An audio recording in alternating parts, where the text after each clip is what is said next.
So I don't know if anyone else shares in this sentiment, but I feel like I've just experienced so much olfactory burnout in the last few years.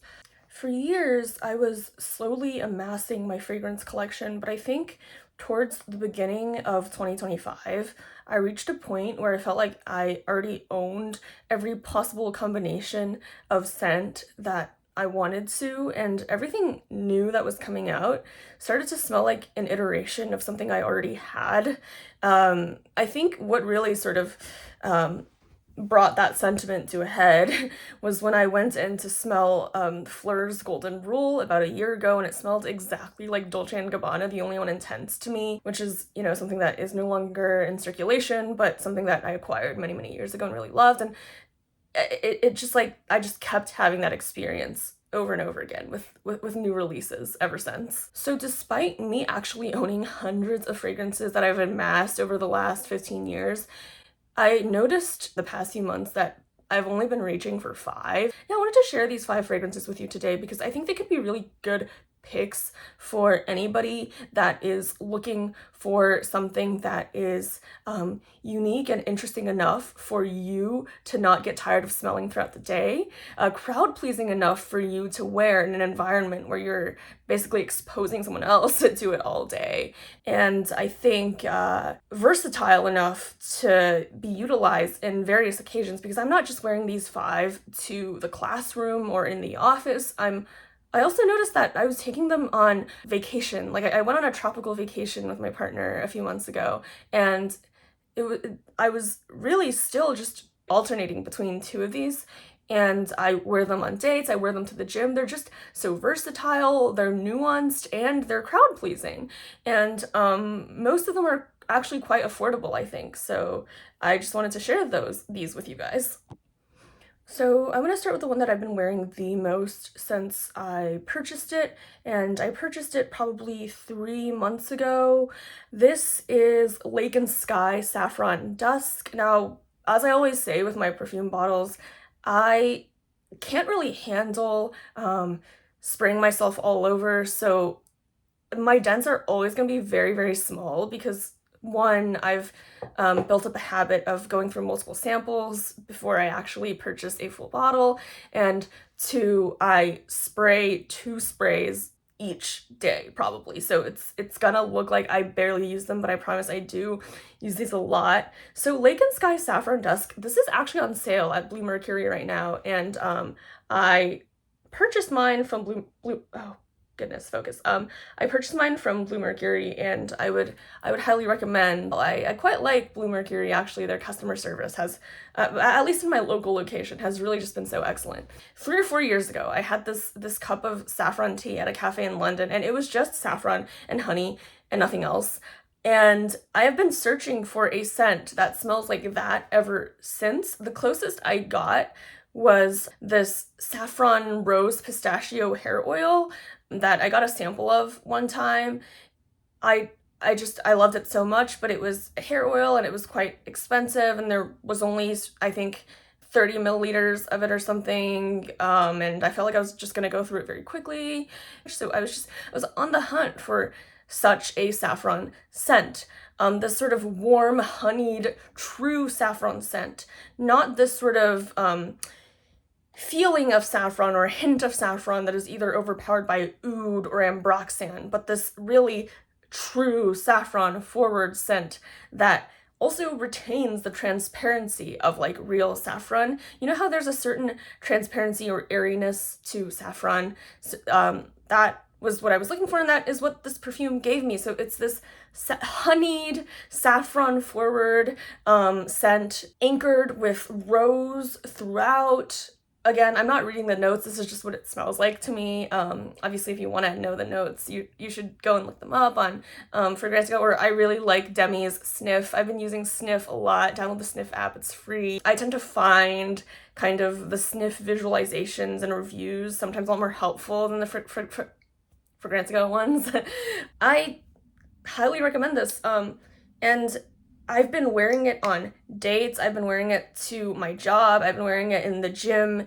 It's just this elegant, wearable, clean, but also nuanced and gorgeous fragrance that is never overpowering. The way that the scent sort of wears is like, if this was like maximum intensity and this was like minimum intensity, right? And some scents, they start out maximum and then they just like the top notes either like, I don't know, just like the original scent either just disappears immediately and then it just smells like something else, or the scent just degrades very quickly, the intensity degrades very quickly.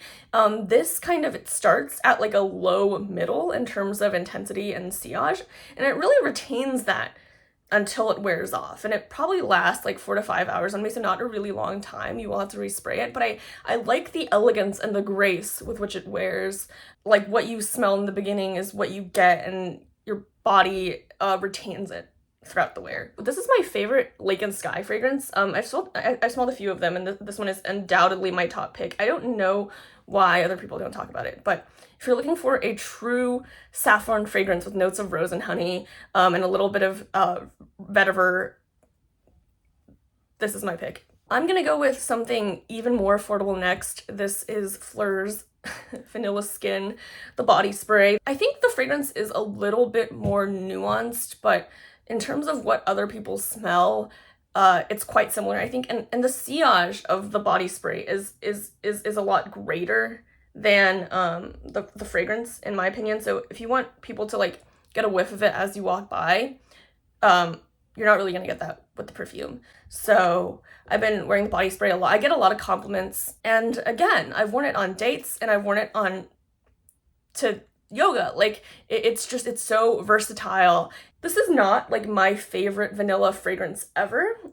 That would probably be something by Guerlain, either Angelique Noire, or I think Angelique Noire is, maybe Cuir Beluga is a close second. Guerlain vanillas are definitely sort of on the very top for me, but they're quite expensive, and they're also not versatile in the way that this is. Like, I feel like Angelique Noire is way too formal for me to be wearing to my day-to-day job or to the gym. But this, it works for those, and it works for like a fancier date. It does not smell like a cookie cutter body spray vanilla. It doesn't smell like the girls' locker room from middle school, not that kind of vanilla. It's very classy, and I think in some ways even more refined than the Kayali vanilla. The Kayali vanilla is like a little bit too sweet for me to wear all the time, whereas this is, there's an aromaticness or an airiness to it that makes it a lot more versatile. We'll go with something a little bit more expensive next. So this is House of Beau Ave Maria. This is a white floral. I think is it gardenia? It's this perfect sort of white floral melange. It's not super complicated, but it is super sophisticated. And it just smells so classy, and there's a certain wateriness, there's a certain translucency to it. It smells like ethereal, effervescent, possibly even evanescent. Like, it smells like something that is light and transparent and possibly fleeting, but it doesn't flee. It actually lasts all day. Like, it has this certain transparency that makes you think it's going to sort of shimmer and disappear, but it doesn't disappear. It lasts all day. I believe this was designed as a wedding fragrance or marketed that way, and I do agree. Like, I think this would suit a lot of wedding vibes that people are after. I took this to Mexico with me when I was on vacation a few months ago with my partner.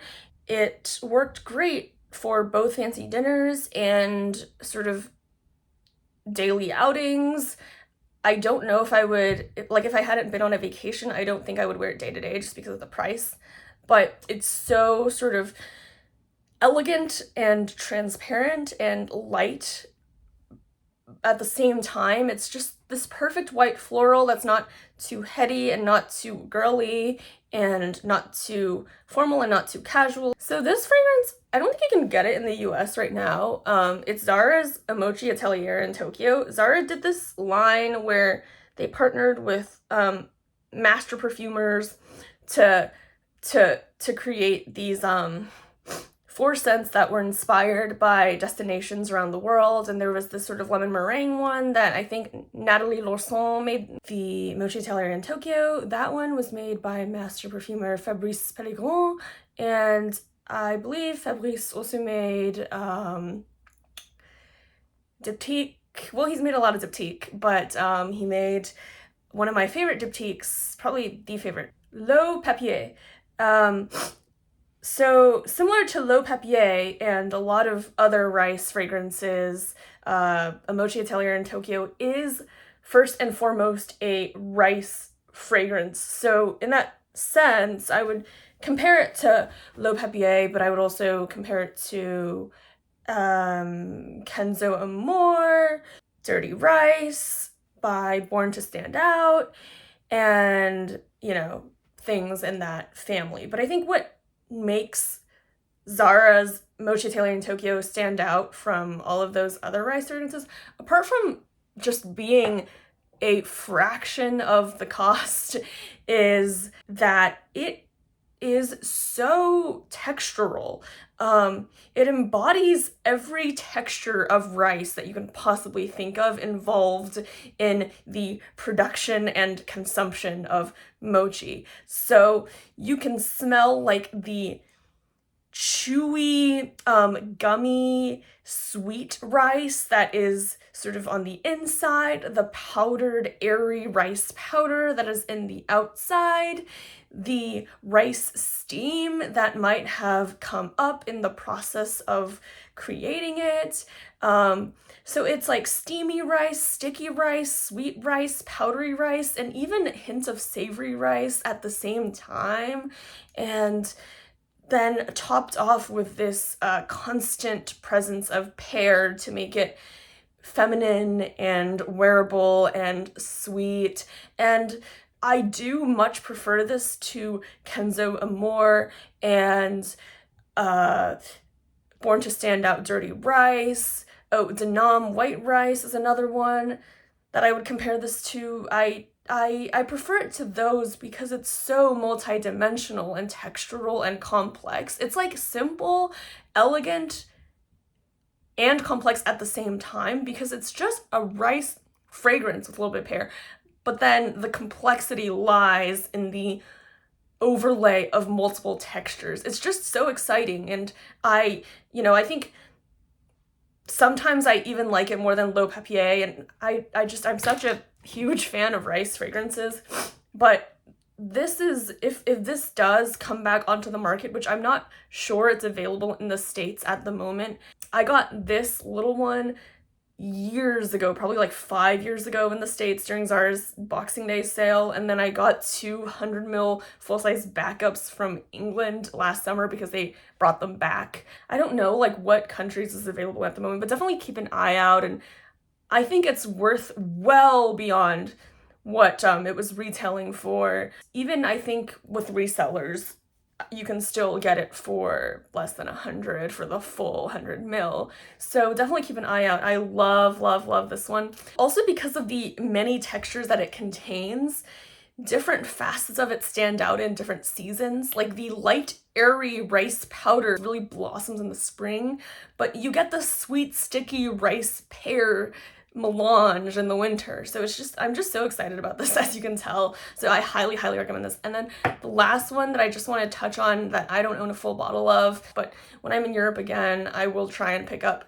Chanel Comete. What I love about Comete is, again, its versatility. It has that old money, aldehydic, sort of deep Chanel situation that things like No. 5 have, but it's uplifted by this note of cherry blossom and some purple florals, I think. And those notes make it a lot more versatile because I think with a lot of the other Chanel fragrances, apart from like the Chance and Coco Mademoiselle line, right? Like all of the other designer and niche lines that fall under Chanel sometimes can be a little bit not versatile in my opinion. Like they're really suited for these fancy chandelier, ballroom, dinner, wedding, whatever, like those types of occasions. It's just the particular way that Chanel does aldehydes, right? Make them smell, I think, way too expensive and old money for everyday wear. But Comete lightens that up with that infusion of cherry blossom, and I think that is what makes it wearable in both everyday scenarios and really fancy scenarios, and you can really kind of adjust to the appropriate occasion based on how much you spray. I think also different temperatures will tend to bring out, or different seasons will tend to bring out different notes, and while the heavier vanillic notes in Comete make it appropriate for winter, the uplifting cherry blossom make it appropriate for summer as well. So those are my 5, and I hope you enjoyed this video, and I will be back with another whenever I can. Bye.